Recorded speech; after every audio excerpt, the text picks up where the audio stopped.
We have an outreach, a portion of our outreach committee is to try to support our school board at the board meetings. If that's something you feel like you'd like to do, you are more than welcome. Next is community mobilization. So we have divided this district into 8 zones. We have 7 high schools in District 20, and each zone has, or hopefully one day will have, a lead, so we can begin the process of, in fact, here's a District 20, if you don't know, didn't know that.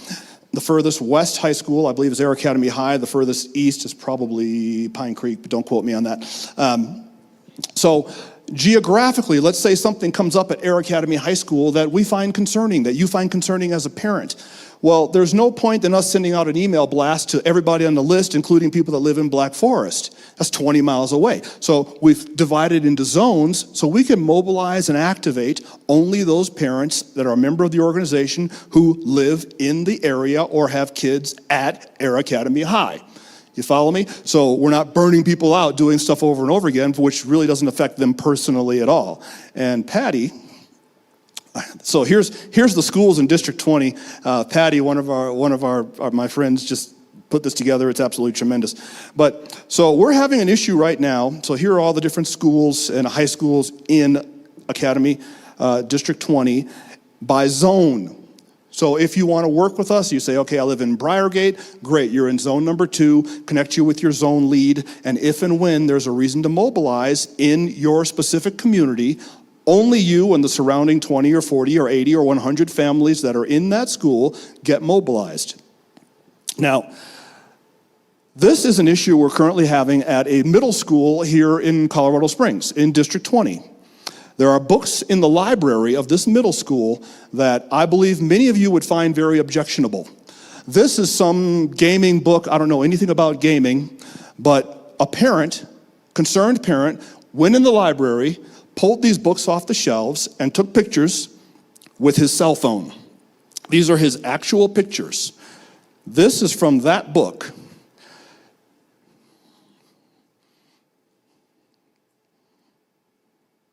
Okay.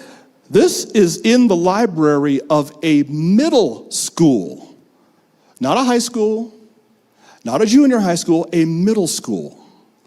And so concerned parents have said, you know what, we want to do something about that. This is another book in that library. It's called How I Resist, Activism and Hope for a New Generation. Well, you can probably imagine what you're going to get in this book. This is directly to pictures taken of pages in that book. When the beast we call Trump was declared president-elect, I felt the call for community anew. I'm just doing the highlighted lines. We got your kids willing to give up their privilege to level the playing field. The same dirty-ass Uncle Sam that was giving out cash, land, and pursuit of happiness to our fairer-skinned siblings while fondling us inappropriately behind closed doors. A 10, 11-year-old can walk into the library and check this out. Is this appropriate? Are you sure Mike Pence is allowed to be alone near your left rib? I said, if he accidentally makes a woman out of it. Obviously, making fun of the story, the account of creation of Adam and Eve. What if he accidentally makes a woman out of it?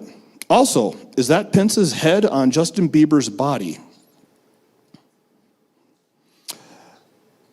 This is a handout at the same middle school. Pictures taken by the same parent. In this study, researchers compared states with strict and less strict voter ID laws in the United States to see whether this impacted whether people of different races came to vote.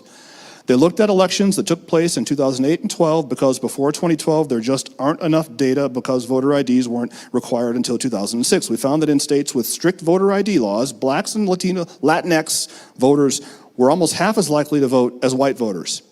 So how unscientific is that? That's not digging into the data. That's not doing any critical thought or analysis. That's just drawing the connection between voter ID laws and black and Hispanics voting.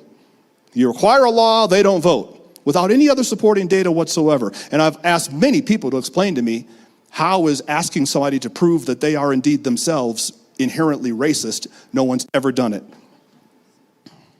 How many black people we have in this room? How many of you, if I ask you, can produce an ID right now? All of you. Does having a doctor that is their race make patients more comfortable? So students have to take this stuff home, and this is a handout for homework. Long to read, but it's basically saying that if you're black and you have a black doctor, you're probably in better hands than if you have a white doctor, because you're more willing to talk to a black person than to a white person.